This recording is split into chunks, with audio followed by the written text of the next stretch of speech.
As you guys probably know by now, Gavin Newsom is coming to the end of his term as governor of California. And I know it's been a long, 25 years? I don't know. It feels like he's been in there forever.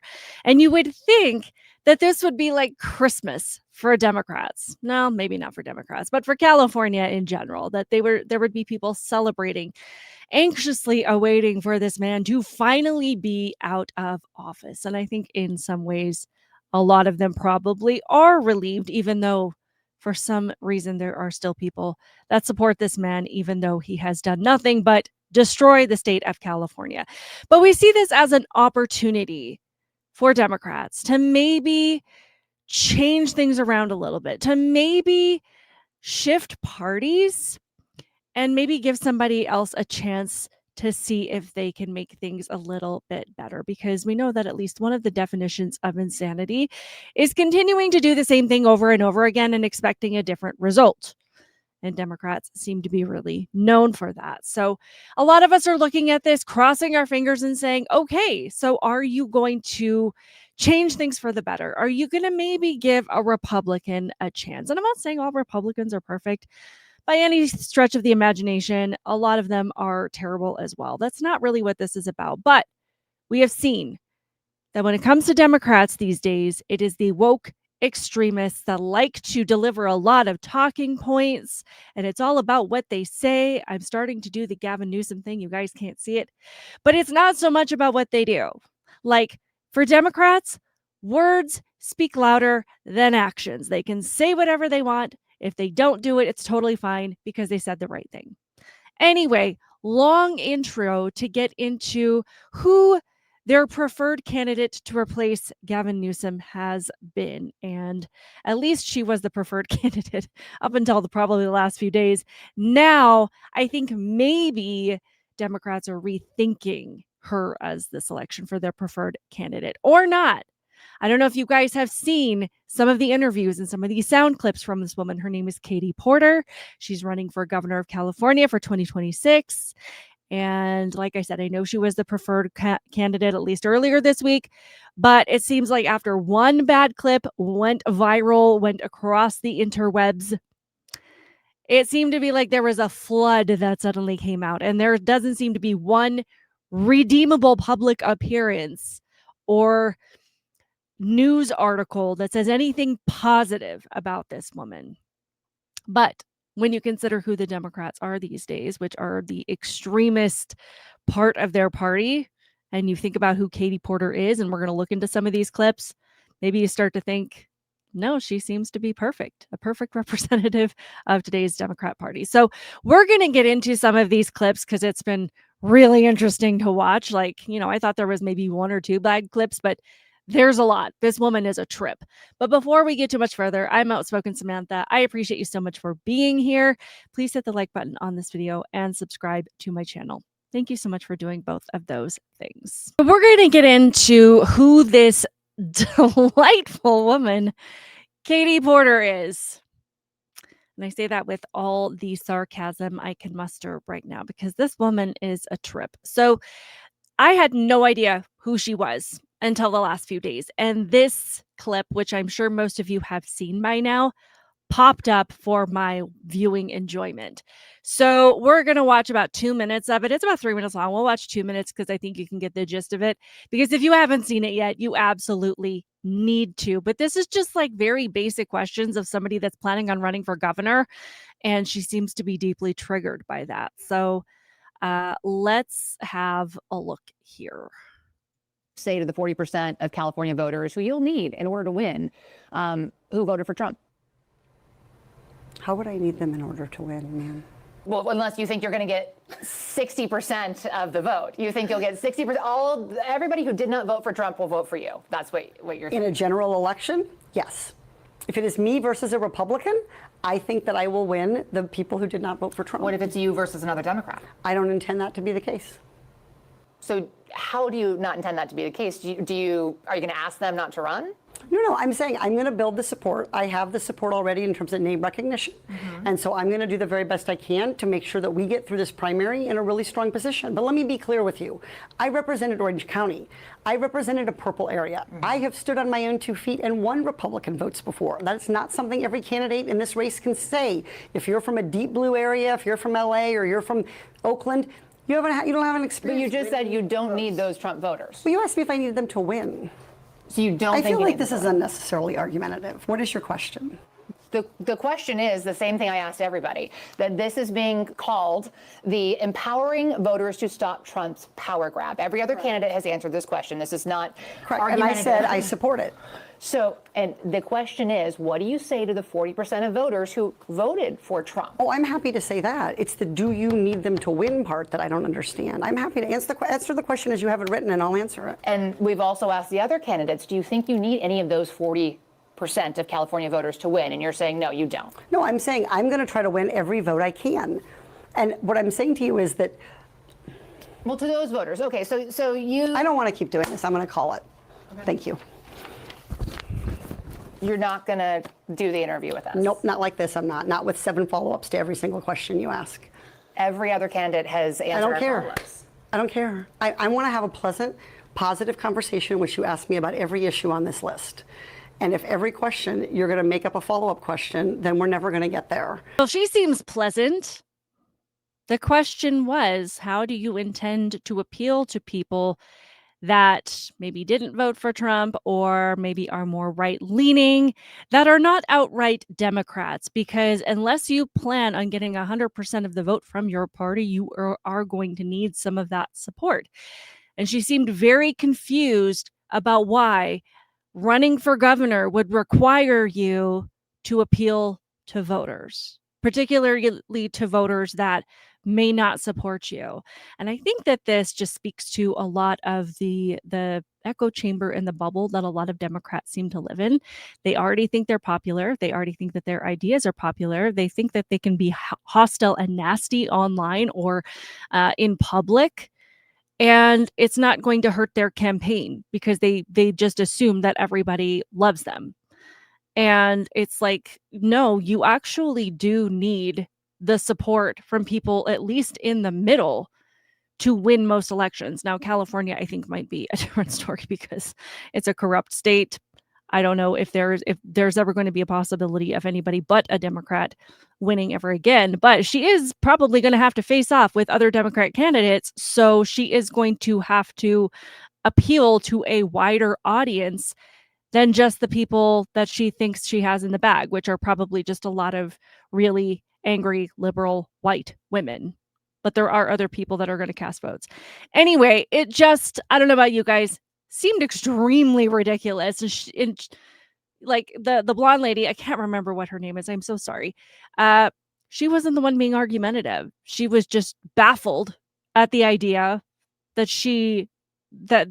Katie thought the question was confusing. It was pretty straightforward to a lot of us. But there's more, because this is just one clip and I'm thinking, okay, maybe this is just a one-off. This was from a while ago. But no, this is just who this woman is. So this is a clip that surfaced where she was doing a Zoom interview and one of her staffers appeared in the background. The funny thing is to fact check something Katie was saying, and she lost her ever-loving mind. It's dying prematurely to air pollution and other problems, and the state could lose. Get out of my fucking shot. I wanted to tell you that that's actually incorrect. It's not that it's electric vehicles. It's that if we don't make the commitments under the Paris Climate Accord. Okay, it does. Okay, you also were in my shot before that. Stay out of my shot. Okay, I'm going to start again with. I think a lot of us can agree that how you treat your staff, how you treat people that you are in charge of or underneath you, whether you are an employer, you're a manager and you have employees that you need to deal with, or you are out somewhere and you're, going out to dinner or somebody helping you in the store, like you can tell a lot about somebody based on how they treat people that are helping them. And if she's comfortable doing this on screen, like she didn't even hesitate. She's comfortable doing this while she's on a public interview, knowing that this is going to be seen by potential voters. Can you imagine what she's like behind the scenes? And I have heard a lot of reports that this is just how she is. She's known for making staffers cry. She's known for making situations uncomfortable. She's known for pretty much driving them to the brink. And this is not just an isolated situation or something that's exclusive to Katie Porter. We've heard this about Jasmine Crockett, that she is known for being absolutely hostile to her staffers, making them do ridiculous things for her, just snapping her fingers and being a diva and expecting them to wait on her hand and foot and just being an absolute nightmare to work for. We've heard this about Kamala Harris as well. She had a high turnover rate with her staffers. So this just seems to be something that happens a lot, particularly with female candidates, on the Democrat Party, which is interesting because they're the ones that seem to be determined to make sure that we put more women in positions of power, that we have more female representation. But at the same time, they're picking these candidates that nobody, especially as a woman, should want to represent us. We don't want anybody to get the idea that this is who women are, and this is how we handle responsibility and being given power and leadership positions. It's just wild. But it's not just her staffers that she is known for having a temper with. So this article came out from the New York Post where it talks about how she treated her former husband and some of the things that he had to deal with. It says Representative Katie Porter scalded ex-husband's scalp with potatoes. It says the former husband of Representative Katie Porter said the California Democrat frequently abused him verbally and threw toys, books, and other objects at him during their marriage, even pouring scalding hot mashed potatoes on his head during a fight, according to divorce records. Matthew Hoffman, who filed for divorce from Porter in 2013, said in a request for a restraining order dated April 30th of that year that he was routinely called an effing idiot and effing incompetent by his rage-prone spouse, who also shattered a glass coffee pot on their kitchen counter in March 2012 when she felt their house wasn't clean enough. And the unhinged behavior just seems to be second nature for this woman. So this is a text exchange apparently between Katie and a staffer that she had fired. And apparently Katie is just really upset that this staffer supposedly got her sick. So it says, Sasha, I cannot allow you back in the office given your failure to follow office policies. Cody will be in touch about having your personal effects shipped or delivered to your home and will lay out your remote work schedule and responsibilities for your last few weeks. Sasha responds, she says, I understand. Thank you for the last 2 years and all that I have learned. I hate to have disappointed you in this manner, as I know it isn't an excuse. I had found out my friend from the Navy had been murdered and my head was not in the best place. Not an excuse, but the reason for the lack of forethought. I appreciate everything this office has done for me. So Sasha's explaining, hey, I had something really traumatic happen in my life and I wasn't 100% delivering on my tasks when trying to help you out, Katie. And she's obviously trying to be respectful. And instead of Katie being like, hey, I understand, traumatic things happen. I'm so sorry for your loss. But still, this kind of cost some of the productivity on my campaign, and approaching it that way, like a normal human being, she says, well, you gave me COVID. In 25 months, it took you not following the rules to get me sick. My children have nobody to care for them. So I think that means she feels like she has to isolate now and her kids are on their own. And she's just such a peach. That wasn't unhinged enough. Katie Porter had her own reaction to Trump winning the election. And no, she didn't shave her head, but it's about along the same lines as being rational in the results of that, of the voting. So this is what she had to say about that. So on election night, I went to pick up my daughter from water polo practice, and she's 12, and she got in the car and she was crying. And I said, did someone punch you? Like, water polo is a rough sport. I was like, did someone hit you? Did the coach yell at you? What happened? And she said, Mom, Trump won. Trump's going to win. And what if I get raped and I need to have an abortion? This is from a 12-year-old, my 12-year-old daughter. And so it was really a reminder of how scary this time is for people, and how important it is for Democrats to have strategies, both at the state level and the federal level, to make sure that we can continue to protect people's rights. Yeah, I'll take things that didn't happen for 500, Alex.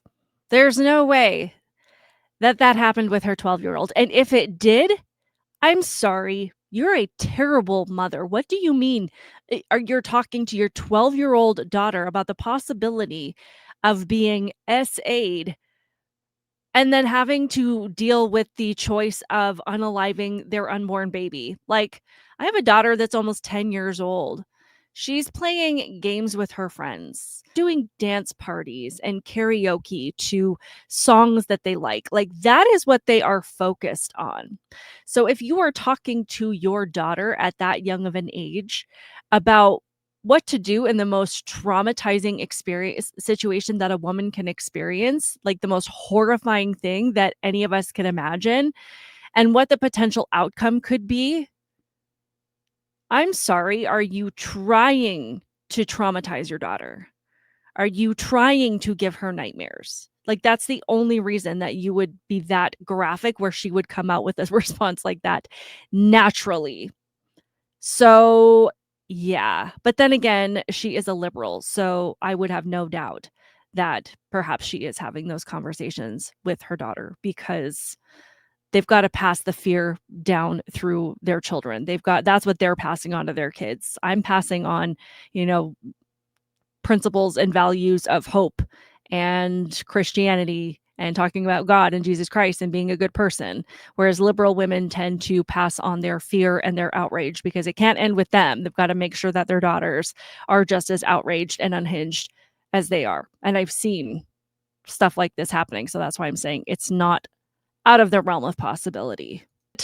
Not shockingly, Katie Porter is exactly the kind of woman that the women of The View would defend. Like, are we surprised at all? So Whoopi Goldberg is like, don't give her such a hard time. She was just having a bad day, referring to the initial clip. But how many bad days are you allowed before you're just like, no, this is just who this person is? Interview that got a little heated. Take a look.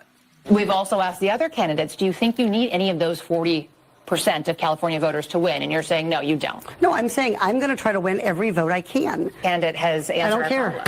I don't care. I want to have a pleasant, positive conversation in which you ask me about every issue on this list. And if every question you're going to make up a follow-up question, then we're never going to get there. The state could lose. Get out of state. I'm not giving away my shot. Not giving away my. Maybe she's having a menopausal Well, she's moment. listen, anything is possible. But she said in a statement that she's striving to do better, quote, saying, I have sought to be more intentional in showing gratitude to my staff for their important work. Oh, is that what she needs to? I would say that she needs to do a lot more work than just trying to be intentional and showing gratitude. Because this is just her baseline personality. This is just who she is. So if she has to make effort just to be a decent human being, because it's not like any of these situations were things that would trigger the kind of response that she was giving. I can understand if the reporter was actually being hostile to her, because we've seen what hostile reporters can do. We've seen the mainstream media and how they do go after some of their guests, namely people that are on the right, which, they are particularly hostile to. So we know exactly what that looks like, which is why a lot of times when, people on the right, whether it be Trump or JD Vance or whoever is getting interviewed by somebody on the left, we understand their response because they are very aggressive with them. But just being asked questions like, okay, so how do you plan to appeal to voters? Or having one of your staffers step into the shot to make sure that you have the correct information or whatever it may be. Or, shattering or going, getting mad at your husband for the kitchen not being clean enough. And your response is to shatter the coffee pot. It just seems she has a pattern of overreacting to situations that normal people would just brush off and try to be graceful, especially when those things are going to be made public. It's not like these are private conversations. These are things that are being done on news stations and Zoom calls and things like that are going to be seen by millions of people. And so if she has to make the effort to be like, oh, maybe I shouldn't become unglued when someone asks me about how I'm going to win voters in a campaign where voters is the key thing that I'm going to need. And I shouldn't scream at my staffers because these people are here to help me. Like, you shouldn't have to do a whole lot of work to just be like a basically decent human being. Anyway, like I said, I mean, we were hoping that with Gavin Newsom nearing the end of his kingship, of his dominion over the land of California, that they would bring in somebody new and maybe turn things around. But I don't think that that is going to be the case. Now, I'm not saying Katie Porter is going to win, even though she sure seems to think that she will. Per the pattern of behavior from Democrats and the what they have demonstrated in the past, that they tend to elect somebody worse than what they had in the past. So I just think things are going to continue to go downhill, just basing that on what we've seen already. But I would love to hear all of your guys' thoughts in the comments below. Do you guys know anybody that is in favor of Katie Porter?